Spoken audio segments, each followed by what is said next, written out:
Ya, bismillahirrahmanirrahim.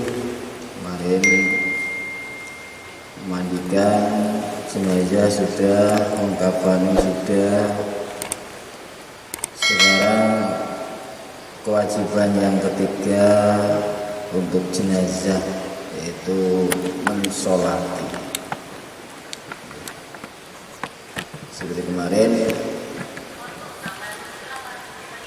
ada jenazah-jenazah yang tidak disolati, tapi secara umum kewajiban untuk jenazah dan wafat memandikan, mengkafani, mensolati dan mengkubur. Kemarin ada beberapa jenazah yang tidak disolati, di antaranya bayi yang berkuburan baik dalam kondisi sudah normal, jenazah bayi secara utuh, tetapi lahir langsung dalam keadaan meninggal, ataupun lahir dalam kondisi belum berbentuk, masih gumpalan daging atau gumpalan darah, itu nanti tidak disolati. Itu juga orang yang mati syahid karena tidak dimandikan, maka juga tidak disolati juga. Sekarang ketentuan-ketentuan dalam sholat jenazah. Halaman pintu. Wa yukabbiru alaihi al-mayyit 211 ya. 211. Wa yukabbiru alaihi al-mayyit, dan orang yang melaksanakan sholat jenazah 205. Bismillahirrahmanirrahim. Wa yukabbiru alaihi ayil mayyit idza shalla alaihi arba'at takbiratin bi takbiratil ihram wa la kabbara khamsan lam tabtul, lakin la khamasa imamuhu lam yutabbihu bal yusallimu aw yamtadiruhu yusallima ma'ahu wa huwa afdal. Dan orang yang melaksanakan sholat jenazah ketika ia mulai mensolatinya bertakbir 4 kali secara rukun. Takbir dalam sholat jenazah 4 kali. Dan seandainya ia bertakbir sebanyak 5 kali, kalau seandainya ditambah 1 lagi, sholatnya tidak batal, jadi 5 takbirnya. Kalau yang takbir imam dan dalam keadaan lupa, maka makmum yang tahu tidak ikut, nggak usah ikut 5. Ini kalau dalam keadaan lupa. Kalau makmumnya ingat, maka makmumnya nggak usah ikut, jadi ikut 5. Tapi bisa langsung salam sendiri bagi makmum, ataupun menunggu imam, karena tadi kan kalau 5 tidak batal, sehingga nunggu imam dan nanti salam bareng, dan ini yang utama. Jadi kalau imamnya takbir 5 kali, kalau makmumnya tahu, maka pilihan makmum bisa salam sendiri, tapi yang utama nunggu dan nanti bareng salam dengan imam. Kemudian bacaan-bacaan yang dibaca setelah takbir, dan ia membaca Fatihah sehabis takbir yang pertama. Untuk takbir pertama ini membaca Al-Fatihah, tetapi untuk Fatihah tidak harus takbir yang pertama, khusus untuk Fatihah. Sehingga di sini, dan hukumnya boleh membaca Fatihah sehabis takbir selain takbir yang pertama. Jadi untuk Fatihah boleh takbir setelah takbir pertama, kedua, ketiga boleh, sehingga nanti gabung dengan rukun yang lain. Ini khusus untuk Fatihah. Walaupun tidak lupa takbir pertama Allahu Akbar, gak baca apa-apa. Kemudian takbir kedua Allahu Akbar. Nanti takbir kedua yang baku setelah takbir kedua membaca selawat. Tapi seandainya tadi ketika takbir pertama belum baca Fatihah, maka boleh digabung. Berarti takbir kedua baca selawat dan baca Fatihah. Bacanya Fatihah dulu atau selawatnya dulu kalau kedua? Selawat dulu. Kemudian takbir yang kedua membaca selawat tadi, minimalnya Allahumma sholli ala Muhammad. Ini minimal membaca selawat. Tapi yang afdal dengan selawat Ibrahimiyah sebagaimana dalam sholat ketika tahiyat. Allahumma sholli ala sayyidina Muhammad wa ala ali sayyidina Muhammad kama shallaita ala sayyidina Ibrahim wa ala ali sayyidina Ibrahim. Itu minimalnya seandainya Allahumma sholli ala Muhammad sudah cukup. Kemudian dan dia juga membaca doa buat si mayit sehabis takbir yang ketiga. Untuk takbir ketiga doa untuk mayit minimalnya Allahumma fir lahu tok, itu aja, ini minimal doanya. Allahumma fir lahu kalau laki-laki, kalau wanita Allahumma fir laha, kita Allahumma fir laha. Kemudian adapun yang sempurna doanya sini dan paling sempurna Allahumma inna hada abduka wa binu abdaika kharaja min ruhi dunya wa sa'atiha wa mahbubuhu wa ahibba'uhu fiha ila dulmatil qabri wa ma huwa lakihi ka yashhada an la ilaha illa anta wahdaka la syarika laka wa anna muhammadan abduka wa rasuluka wa anta a'lamu bihi minna. Ya, ini kalau seandainya untuk keluarga kita ya kita panjang-panjangkan. Tapi nak kagum dia biasanya kejauhan ya orang takbir neh gitu kan. Namanya sirip semua baca. Ya. Fatihahnya tidak sirip. Ya. Jadi langsung takbir gitu aja. Allahumma innahu nazzala bika wa anta khairul munzilin bihi wa asbab faquran ila rahmatika wa anta ghaniyun an adabihi wa qad ji'naka rahibina ilaika syufa'a lahu. Allahumma in kana muhsinan fazid bi ihsani wa in kana musii'an fatajawwaz anhu wa laqihi bi rahmatika ridwaka wa qil fitnata wa qabru wa adabi wa afsalahu fi qabri wa ja'fil ardi an jambihi wa laqihi bi rahmatika wa amna bika hatta taba'asahu aminan ila jannatika birahmatika ya arhamar rahimin. Doa yang ketiga yang sempurna. Tapi biasanya saya minimal Allahumma firlahu warhamhu wa'fu anhu, itu yang umumnya seperti itu. Waduh, kata takbir nih. Kalau mau panjang yang disampaikan, insya Allah nanti doa yang ketiga doanya agak lama. Ya, kemudian setelah takbir keempat, adapun doa setelah takbir keempat ini sebenarnya tidak wajib, tidak termasuk rukun. Sehingga seandainya setelah takbir keempat kalau langsung salam boleh.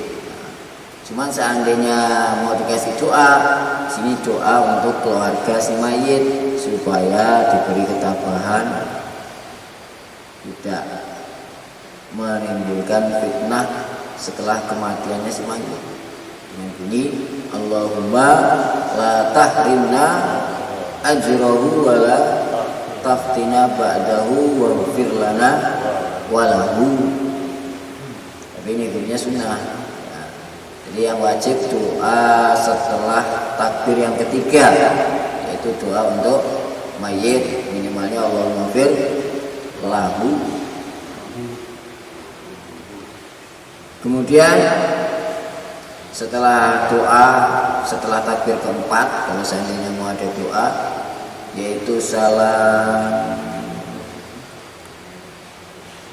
Nah di sini untuk salamnya salat jenazah ini sama dengan salam-salam salat biasa, cuman disunnahkan ditambahi warahmatullahi wabarakatuh.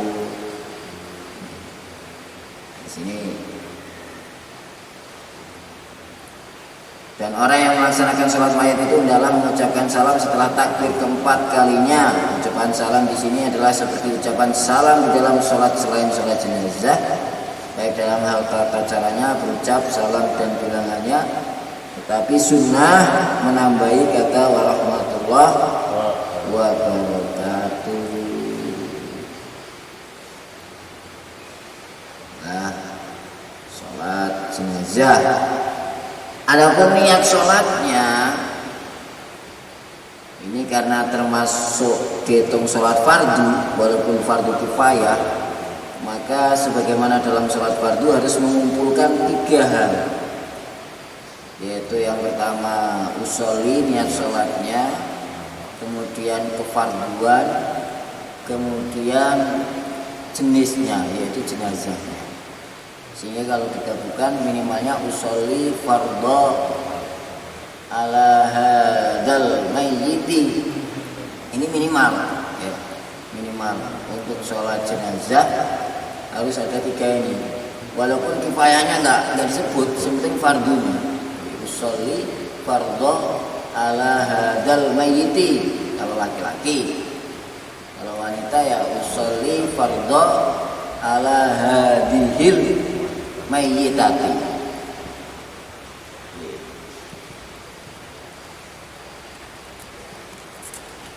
Ini ada tambahan-tambahan dalam sholat jenazah. Yang pertama masalah niatnya, jadi usolli fardhu ala hadal mayyit. Fardhu. Ya harus ada fardhunya. Karena ini termasuk dihitung sholat fardu, walaupun fardu bukan.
Ini minimal.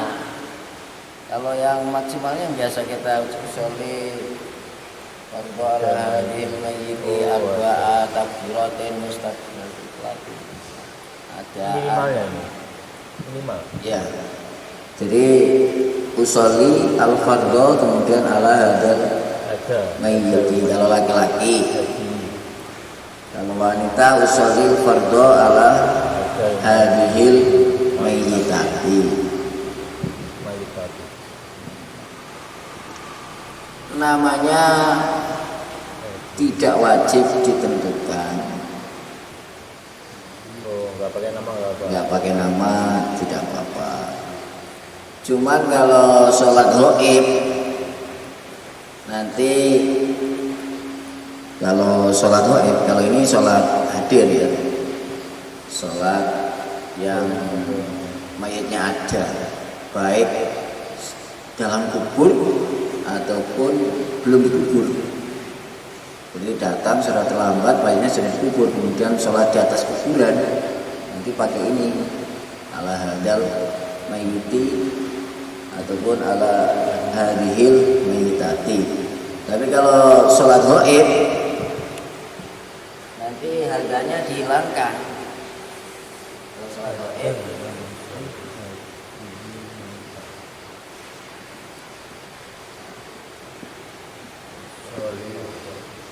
jadi usolli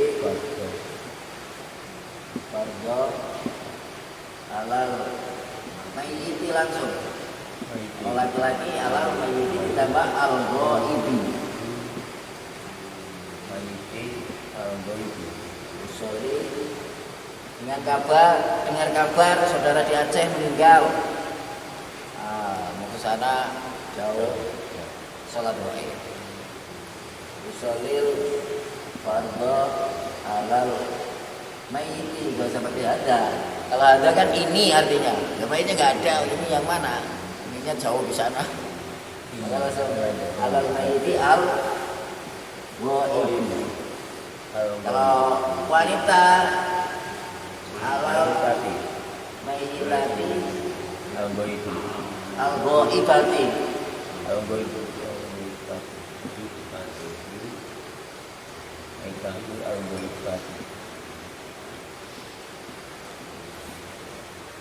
Al-ghaibati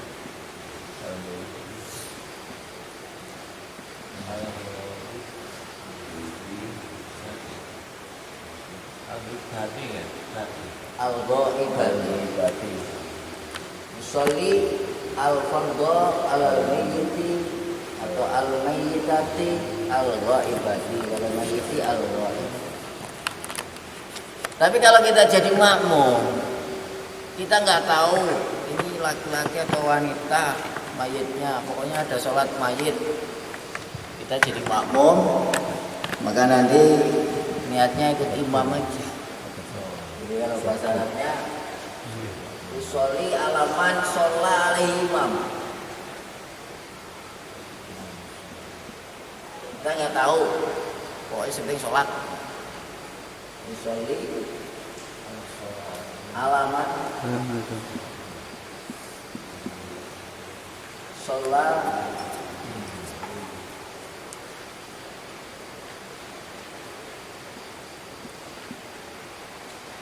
alaihi imam.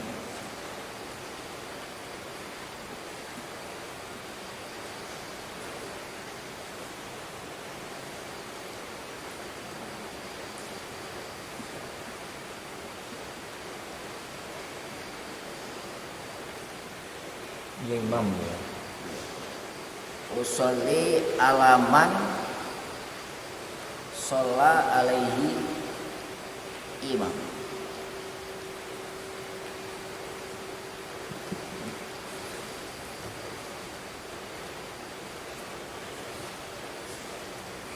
Itu kalau sholat gaib seandainya ya, misalkan kayak macam kemarin ada Gunung Semeru kan banyak.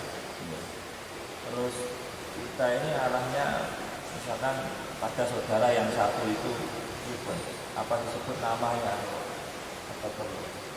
Untuk sholat gaib sama sebenarnya tidak perlu menyebut namanya, tapi ada yang mewajibkan. Sebagian ulama ada yang mewajibkan menyebut nama khusus untuk sholat gaib. Tapi kalau yang utama ini tidak perlu juga, sehingga ya wis al-ghaibi gitu aja.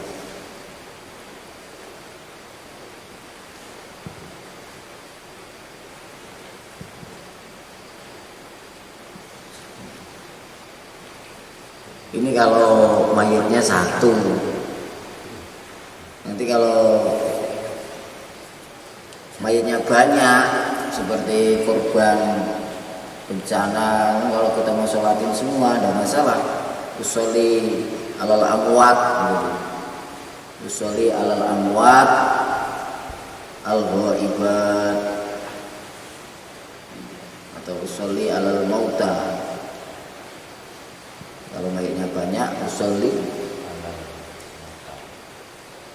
fardhu alal amwat atau alal mauta, sama aja. Al-ghaibat. Jadi kalau nanti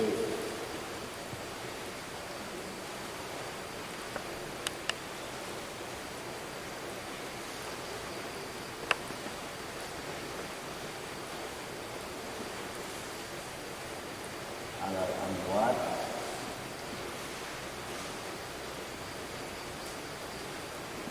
al-ghaibat.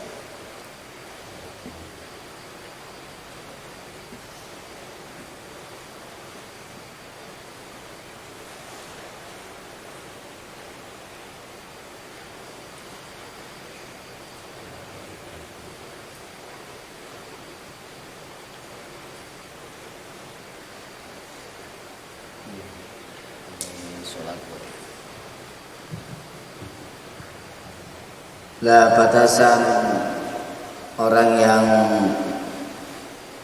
disunahkan atau terkena hukum untuk sholat gaib ini orang-orang yang tatkala kematiannya si mayit dia sudah terkena hukum fardu kifayah.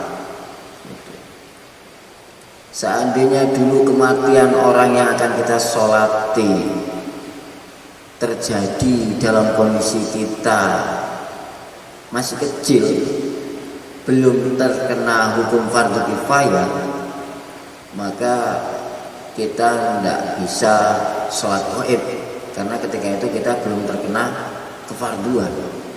Sehingga kita datang ke Sunan Ampel sana kemudian sholat gaib di sana nggak bisa. Karena pas kematian Sunan Ampel kita belum terkena hukum fardu kifayah. Nanti setiap ziarah ke makam sholat gaib. Sholat gaib nggak boleh ya. Jadi yang dibolehkan sholat gaib itu kalau pas kematian seorang tersebut kita sudah dalam kondisi terkena hukum fardu kifayah. Sehingga misalnya ataupun pakai kakek mbah kita dulu mau sholat gaib untuk mbah-mbah saya dulu. Ya kamu udah lahir belum waktu itu? Kalau belum lahir, jangankan belum lahir, sudah lahir dalam kondisi belum balik pun itu tidak bisa sholat gaib. Jadi yang ada ketentuan sholat gaib itu bagi orang-orang yang ketika kematiannya si mayit kita sudah terkena hukum fardu kifayah pada saat itu, alias kita sudah ada dan sudah balik. Kalau belum ada ya bisa. Ada batasan waktu tenggangnya atau tidak? Tidak. Ketika tahu, walaupun mungkin sudah 2 tahun yang lalu baru tahu, kalau maksudnya secara langsung masa tenggangnya bukan setelah tahu terus. Masa tenggang yang bagaimana maksudnya? Setelah tahu atau sudah lampau kita sholat gaib itu masih boleh? boleh. Tadi selagi pas kematiannya si mayit kita sudah terkena hukum fardu kifayah. Nah, baginda Nabi pernah juga kan dilapori, biasa ada seorang wanita yang sering nyapu di masjid, kemudian beberapa saat itu enggak sampai 2 bulan mungkin sekitar enggak pernah ada. Kemudian baginda Nabi tanya, mana yang biasanya ibu-ibu yang nyapu di masjid ini? Oh sudah meninggal. Loh enggak kasih tahu. Akhirnya baginda Nabi datang ke kuburnya, sholat di situ, sholat gaib. Padahal kematiannya sudah lama.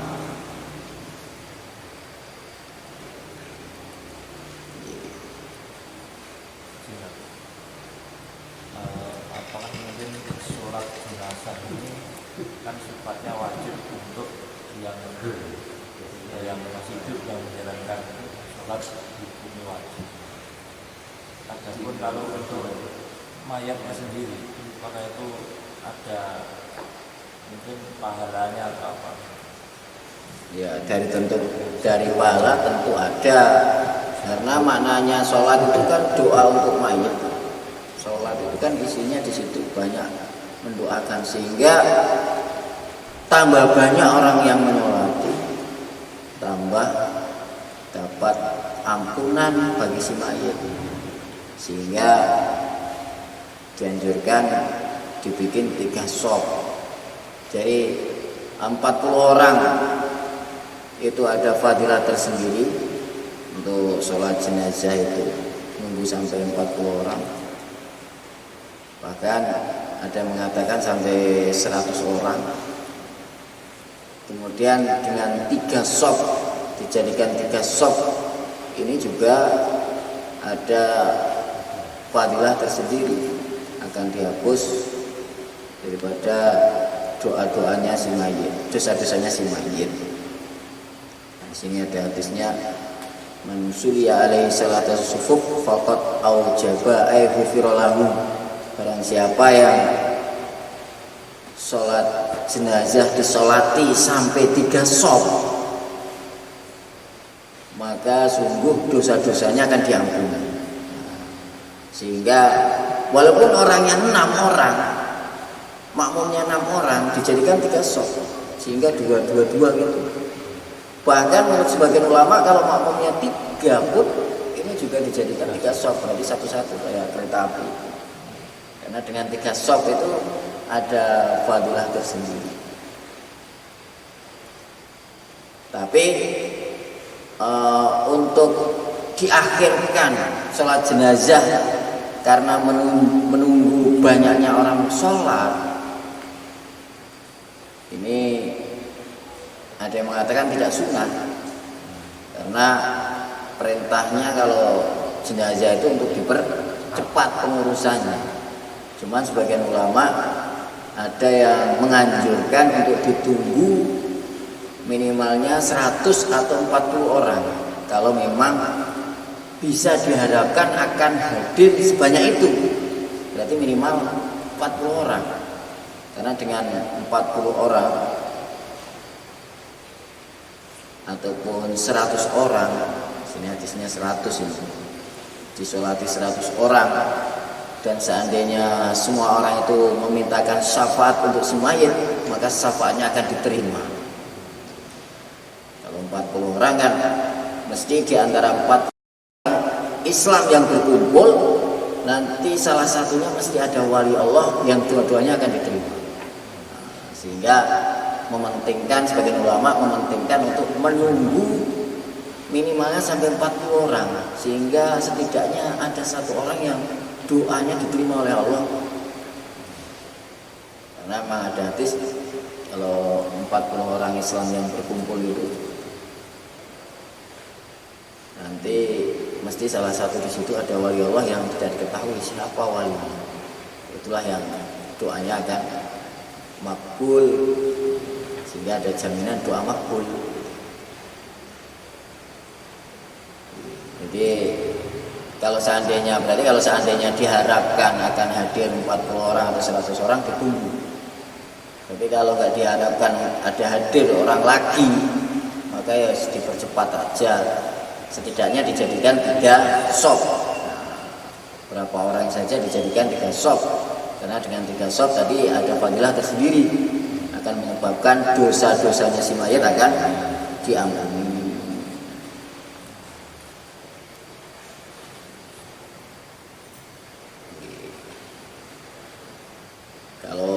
Sholatnya hadir, mayatnya hadir, maka yang sholat tidak boleh mendahului dari mayit tempatnya. Tapi kalau sholat gaib boleh, misalnya yang mati di Irian, kita di sini, berarti kan mayatnya di belakang sana. Kalau sholat gaib tidak masalah. Tapi kalau sholatnya hadir, baik hadirnya itu belum dikubur, ada di depan kita, ataupun sudah dikubur, kita datang ke kuburan, sholat di situ tidak masalah. Ini termasuk sholat hadir, bukan sholat gaib ini. Karena bagian Nabi seperti itu, sholat hadir namanya. Datang ke kuburan, baru tahu kalau ternyata meninggal itu sudah saya tak ke kuburannya. Di situ sholat gaib boleh, hadir di dalam kondisi gaib. Sholatnya gaib tapi kategorinya hadir. Ya, kalau di situ nanti jadinya ala hadal mayit, kan ada di situ, walaupun sudah dikubur.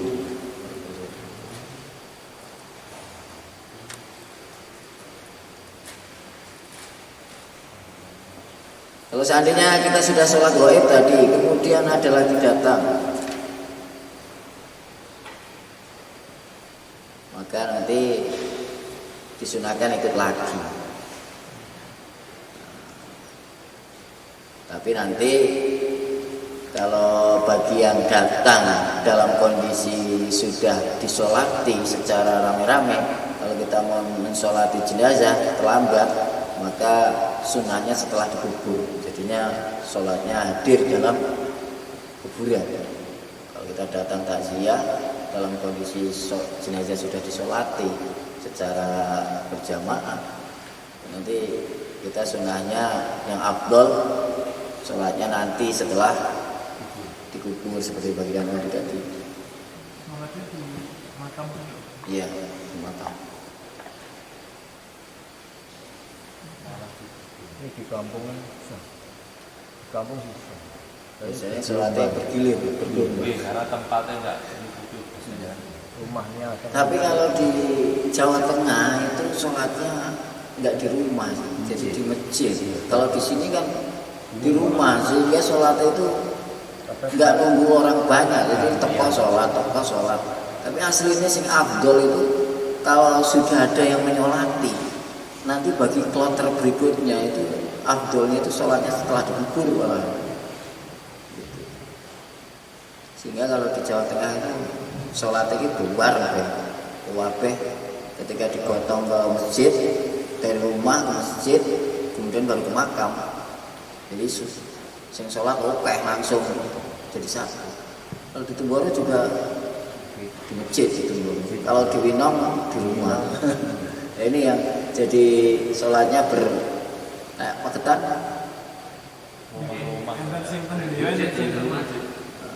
Jadi sing abdul itu malah di masjid itu, jadi bareng langsung. Karena nanti kalau di rumah dia nanti akan kudune sing kloter berikutnya sunai sawis dikubur. Kalau saya di India itu kalau sholat mayat itu di masjid jangan nggak muat, jangan di jalan-jalan Pak. Nggak masalah, selagi tempatnya suci. Dan menurut madzhab mereka kan kotoran hewan yang halal itu suci. Kotoran kambing, kotoran ayam, kotoran sapi itu menurut mereka suci. Kalau madzhab Hanafi memang suci. Bahkan sebagian madzhab Syafi'i, madzhab kita pun ada yang mengatakan Rasul Makul itu suci. Kotoran hewan yang halal dimakan suci. Suci loh, bukan halal. Bukan berarti terus di sini. Suci maksudnya bermacul teletong langsung sholat. Sehingga bagi penjual ayam jangan khawatir kalau sering terkena kotoran ketika menyucikan. Ada madzhab kita yang mengatakan, dari madzhab kita sendiri pun ada yang mengatakan suci. Walaupun yang pendapat yang unggul tetap najis. Tapi setidaknya ada pendapat dari kalangan kita sendiri yang mengatakan suci. Ya enak ndok pitik belum dikubah selasa digodok enak taek-taek piye nanti mengikuti pendapat yang boleh aja. Ya khilafiyah di antara para ulama itu justru untuk memudahkan kita, tapi tidak boleh sampai pindah mazhab. Cuman kalau ini kan dari mazhab kita sendiri ada yang mengatakan boleh, bukan boleh, dianggap suci juga.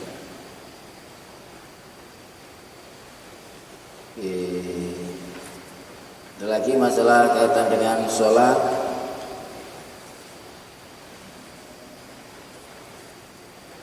Untuk wanita, jadi yang menggugurkan sholat itu dari kalangan laki-laki walaupun anak kecil yang sudah mumayyiz. Tapi kalau untuk wanita belum menggugurkan. Kalau sudah ada wanita yang menyolati, ini belum menggugurkan kefarduannya, sehingga diharuskan harus ada dari kalangan laki-laki untuk mensolati. Untuk orang kafir tidak boleh disolati. Kemarin wala tasilu ala ahadin wala tasal ala ahadin minhum mata abada, termasuk anak-anak kecil orang kafir. Kemudian mati syahid kemarin. Kata imam. Untuk imam, kalau laki-laki di kepala, kalau wanita di punggung. Jenazah misalnya. Kalau laki-laki, imam laki-laki di sini.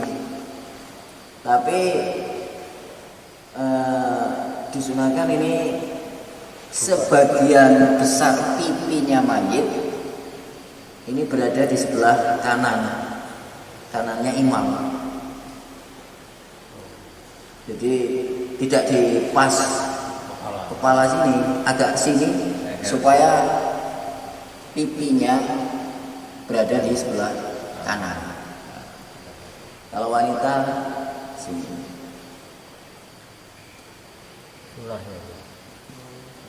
Ini laki-laki, imam laki-laki, imam atau orang yang sholat sendiri. Kalau wanita di sini. Pas pusar. Ya sekitar situ. Punggung, jambung, lambung, di lambung. Bahasanya jambung. Di bawah pusar. Lambung. Berarti pas pusat ya. Pusar. Kalau imamnya enggak ini terus laki-laki tengah gimana? Ya berarti nggak ikut sunnah.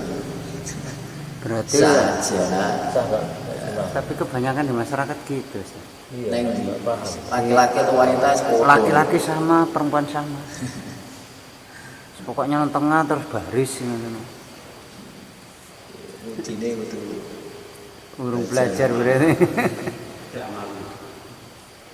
Berarti kalau laki-laki dipaskan pipi terus ke samping gitu, Ustaz. di berarti mau domol pipinya mudun. Coba praktek. Coba aja manjat. Itu kepala copot-copot.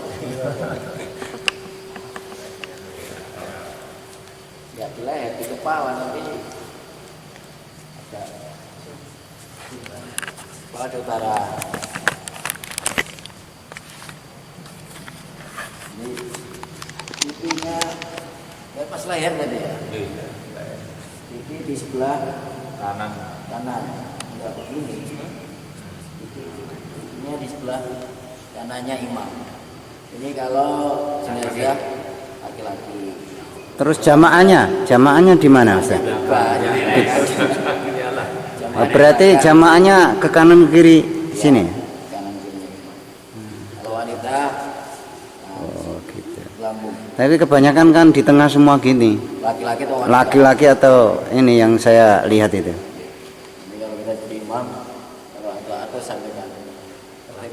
Kalau wanita di lambung, laki-laki di leher yang mengakibatkan sebagian besar pipinya di sebelah kanan.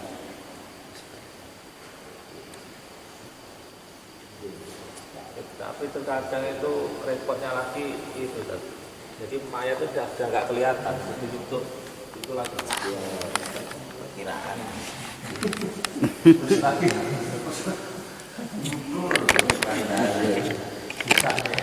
Enggak sih ya apa-apa.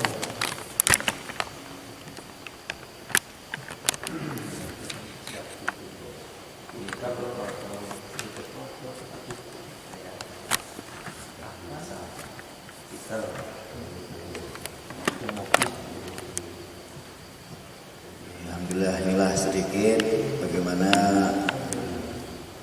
tata cara sholat jenazah.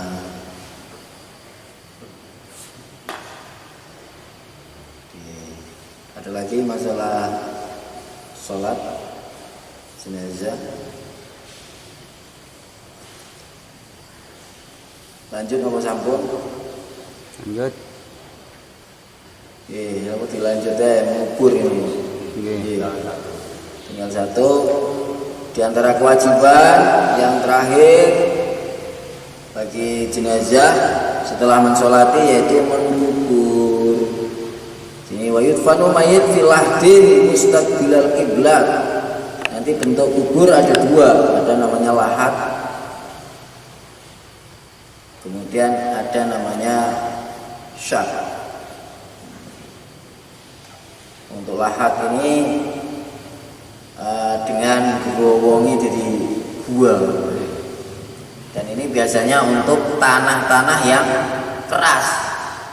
Untuk tanah-tanah yang keras maka yang afdol dengan namanya lahat, yaitu terus pinggirnya dibolonginnya jadi kayak gua. Nanti mayitnya tinggal diselesepke. Itu namanya lahat. Ataupun namanya sak. Kalau sak ya seperti yang kita lihat biasa itu kayak tengahnya kayak cemburi itu, tengahnya kayak kalen, itu namanya sak.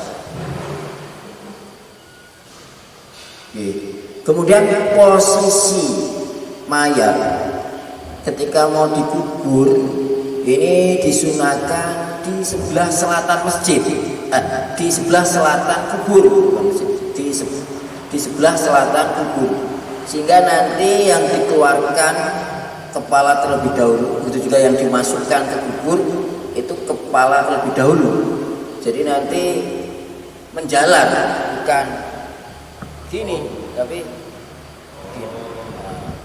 Jadi posisinya nanti ini kuburnya, jenazahnya di sini, bukan di sini. Kalau di sini nanti bareng, makanya disunahkan di sebelah sini, sehingga nanti kepala duluan yang turun, jadi menjalan. Nah, di sini. Dan sebelum benda dimasukkan ke dalam liang kubur, sunnah hukumnya mayat tersebut diletakkan dahulu di sebelah akhir, sebelah selatan makam. Dan di dalam sebagian keterangan dari kitab lain sudah kata-kata menghadap kiblat adalah terdapat tambahan keterangan, yaitu dan mayat itu lalu dikeluarkan, diambil dari peti mayat dimulai dari arah kepalanya. Jadi diambil kepala terlebih dahulu.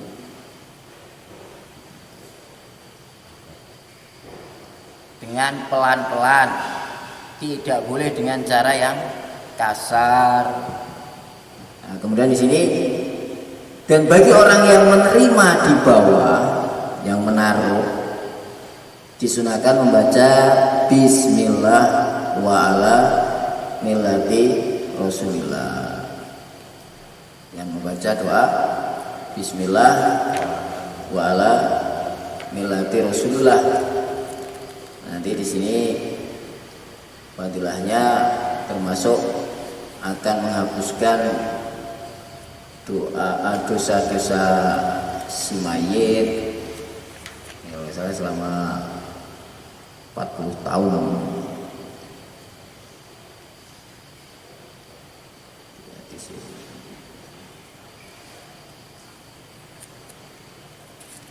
Bagi yang menaruh jenazah disunahkan baca Bismillah wa ala millati Rasulullah.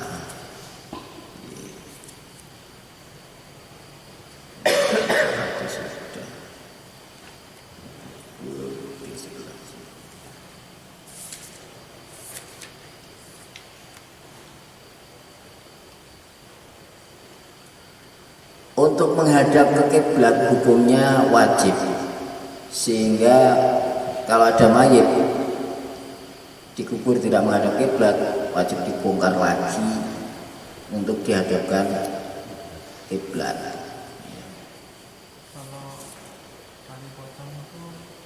Sunnah untuk dicopot, kalau tidak dilepas, bukan dibongkar semuanya sakafane, talinya aja.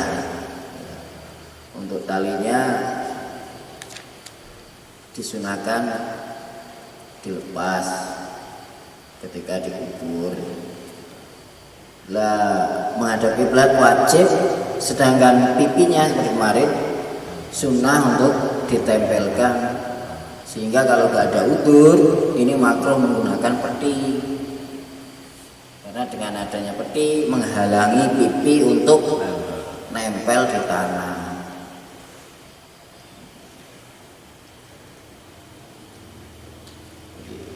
Tapi kalau seandainya ada udzur seperti banjir kuburannya, maka nanti baru boleh menggunakan peti supaya untuk menghormati jasadnya mayit.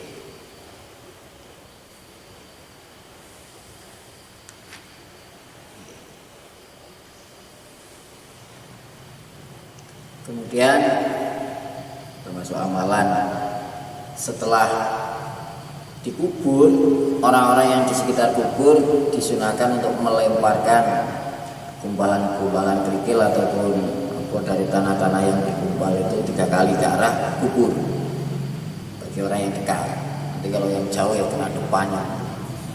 Pertama membaca minha khalaqnakum, lemparan pertama. Kemudian yang kedua wa fiha nu'idukum. Kemudian yang ketiga wa minha nukhrijukum taratan ukhra. Yang pertama minha khalaqnakum wa fiha nu'idukum wa minha nukhrijukum taratan ukhra.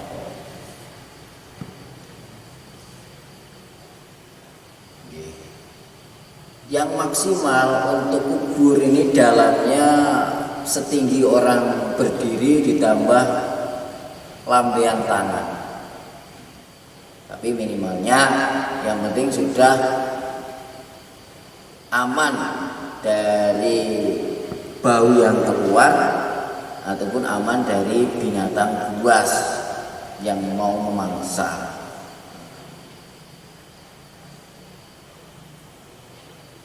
Kemudian di sini hukum mengkicing sudah ada, kita tengok dalam keterangan itu. Dalam keterangan hukum mengkicing dan membangun cukup kuburan hukumnya haram apabila di pemakaman umum. Sedangkan di tanah pribadi hukumnya makruh, tapi ada yang mengatakan boleh. Ada yang mengatakan boleh, mubah itu boleh.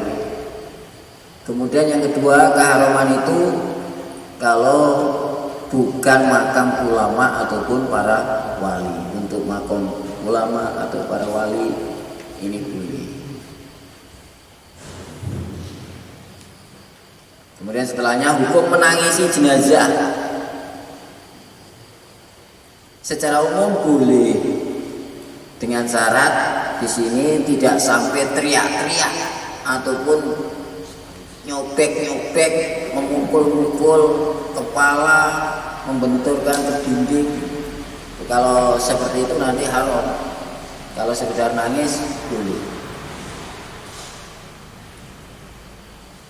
Kemudian takziah, menenangkan ngayem-ngayem keluarga mayit, hukumnya sunnah. Tapi nanti sesuai jenisnya ya.